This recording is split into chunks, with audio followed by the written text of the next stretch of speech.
Your back is already hurting, man. You need to take it easy. Hey, Larry, you ain't hit a jumper since '84. They said Larry Bird was too old, but what he did next became a basketball legend. By 1992, Larry Bird's body was falling apart, but when everyone counted him out, he reminded the world who he really was. This part hurts to even think about. By 1992, Larry Bird's back was completely done. He could barely get out of bed, let alone run an NBA offense. There were nights when he needed help just to put on his pants before games. Every movement was painful. Every jump felt like fire shooting through his spine. But that's the thing about Bird. Quitting wasn't in his vocabulary. Every loose ball, every rebound, every play still mattered to him. The doctors told him to sit. His body begged for rest, yet his heart refused. Because for Larry, the game wasn't just basketball, it was life. And here's where it gets wild. It was Game 5, the do-or-die matchup between the Boston Celtics and the Indiana Pacers in the 1992 playoffs. Bird's back? A ticking time bomb. The pain was so bad, teammates thought he wouldn't even suit up, but there he was, lacing up like nothing was wrong. From the opening tip, you could see that fire again. Bird hit his first few shots, orchestrated plays, and grabbed rebounds, all while grimacing between possessions. Analysts said he would not make it 40 minutes, but Bird's mindset? If I can stand, I can play. He was dragging his body across the court, but his willpower was still pure steel. We're doing a giveaway for a $200 Amazon gift card when we hit 1,000 subscribers. Make sure to smash that subscribe button and comment below so we know to add you to the raffle. Thanks and good luck to all who enter. Beneath him and probably with a little off balance. Bird with the steal behind the back to Nate Archibald. Back to the Then came the moment that froze the entire arena. With about 4 minutes left in the second quarter, Bird dove for a loose ball, the kind of play that defined his career, but this time it went horribly wrong. He slammed face first into the hardwood with a sickening thud. The crowd gasped, and for a second it felt like time stopped. He wasn't moving. Trainers rushed in. His teammates surrounded him, terrified. Bird had fractured a bone in his face and lay there unconscious. They carried him off the floor, blood dripping, fans dead silent, many thinking they just witnessed Larry Bird's final moment in the NBA. You could almost feel Boston's collective grief. The legend was down. And just like that, everything shifted. With Bird carried off, the Pacers smelled blood. Chuck Person, the self-proclaimed rifleman who'd been jawing with Bird all series, took full advantage. He started hitting shots, talking trash, and leading Indiana right back into control. The Celtics looked lost without their captain, their offense falling apart. The Garden crowd grew eerily quiet, realizing this might actually be the end, Larry Bird's last moment in green.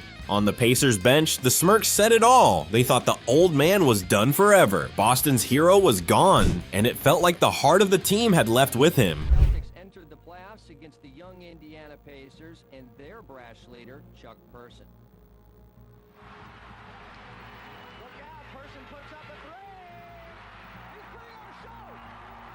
Go ahead. But then it happened. From the shadows of the tunnel, a figure appeared. Larry Bird, face swollen, eyes locked in, walking like a man on a mission. The crowd exploded. The noise was deafening. Even the Pacers froze. They couldn't believe what they were seeing. Every step looked painful, but his presence alone changed the entire energy in the building. And just like that, the Celtics' confidence came roaring back. They went from down 3 to up 13 in minutes. Bird started dishing assists, diving for loose balls, and drilling mid-range jumpers as if nothing had happened. It wasn't skill anymore. It was soul. Pure willpower is keeping him alive there. Boston wasn't just playing basketball anymore. They were feeding off a man refusing to surrender. By the final buzzer, the scoreboard told the story. Celtics 110, Pacers 96. Bird finished with 32 points, but it wasn't about numbers. It was about courage. Players and coaches called it one of the most heroic performances they'd ever seen. Even Chuck Person, Bird's biggest rival in that series, finally admitted he always gets the last word. That night, Bird didn't just win a playoff game, he won back every ounce of respect that anyone had ever questioned. His toughness, leadership, and refusal to quit reminded everyone why he was built differently. You can't teach that kind of heart. After that series, reality set in. The Bird's body was finished. The pain became unbearable. He couldn't run, jump, or even feel his feet right anymore. Each game felt like a war just to move. That comeback against the Pacers turned out to be his final great moment in a Celtics uniform. A few months later, he officially officially retired, leaving behind a legacy not just of greatness, but of grit. Larry Bird didn't go out quietly. He went out proving that even when your body breaks, your spirit can still rise one last time. After the Celtics' season ended, it seemed like Bird was done. His back couldn't take another grind. But then came a call from Magic Johnson. Magic begged him to join the 1992 Olympic Dream Team, the greatest collection of talent in basketball history. Bird hesitated, knowing his body was barely holding on. Magic told him, "All I want is one no-look pass to you for a 3. That was all it took. Bird agreed to play limited minutes. For one last time, the two rivals who defined the 80s would share the court, this time as brothers chasing gold. Here, DJ in the lane, Bird the follow-away is good. Once they hit Barcelona, it wasn't even fair. The Dream Team demolished every opponent that dared step on the court, winning by an average of over 40 points per game. Jordan was flying, Magic was smiling, and Bird, though hurting, still gave fans flashes of his genius. Those vintage fadeaways, those deep corner threes, that calm presence that made everyone around him better. Every time Bird checked in, crowds erupted with chants of "Larry, Larry, Larry." Even with his back screaming in pain, he played with pride. He wasn't there to prove he was the best anymore. He was there to show the world what a true basketball class looked like: experience over youth, legacy over limits. Before Barcelona, Team USA held training camp, and that's where things got interesting. 8 of the best college players in the country, including Chris Webber, Grant Hill, and a confident Rodney Rogers, were picked to scrimmage the pros. These young guys wanted to make a statement. When they saw Bird walking slowly down the hall, stiff and quiet, they whispered, "Man, he looks old." The Bird heard it but didn't flinch. He just smiled and said, "Get some rest, it's going to be a long week."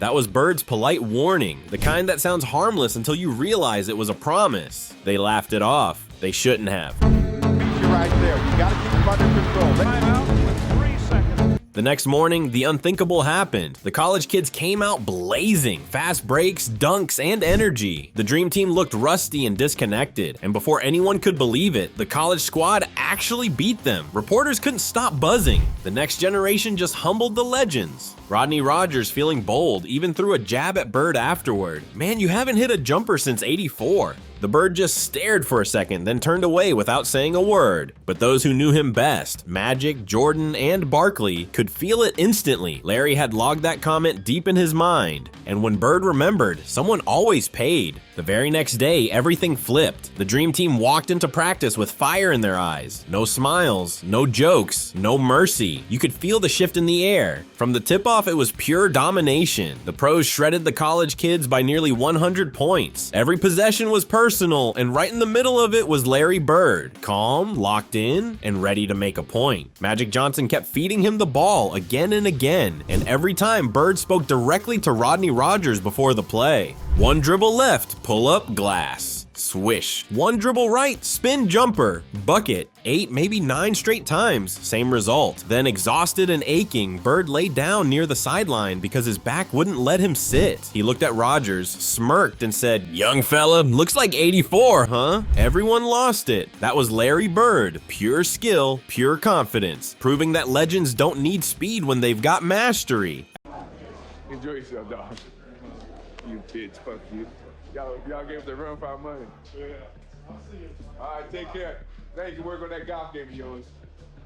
After the Olympics, the end finally came. Larry Bird retired. His body had nothing left to give, but his legacy was already carved in stone. He'd given the game everything: his blood, sweat, and his spine. When Boston hosted his retirement ceremony, the Garden was packed to the rafters. Teammates, rivals, and fans who'd watched him define an era stood as one. Magic Johnson showed up wearing a Celtics shirt under his jacket and said it best: "There will never, ever be another Larry Bird."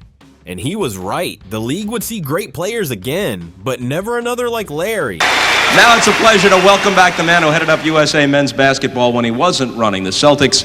When Bird took the mic one last time, you could hear the emotion in his voice. He thanked his teammates, fans, and the city that had become his home. Then came his final words, simple, honest, and pure Bird. "I dedicated my life to basketball and the Boston Celtics. So I say goodnight, Boston, and may God bless every one of you." The crowd roared through tears. It was the perfect farewell. No drama, no grand gestures. Just a man who gave everything he had, walking away with dignity. Larry Bird wasn't just a legend. He was living proof that greatness doesn't age. Mock him, challenge him, or doubt him, and he'll make you regret it. Because when they clowned Larry Bird for being old, it wasn't just a mistake. It was a warning. Legends don't fade. They rise one last time.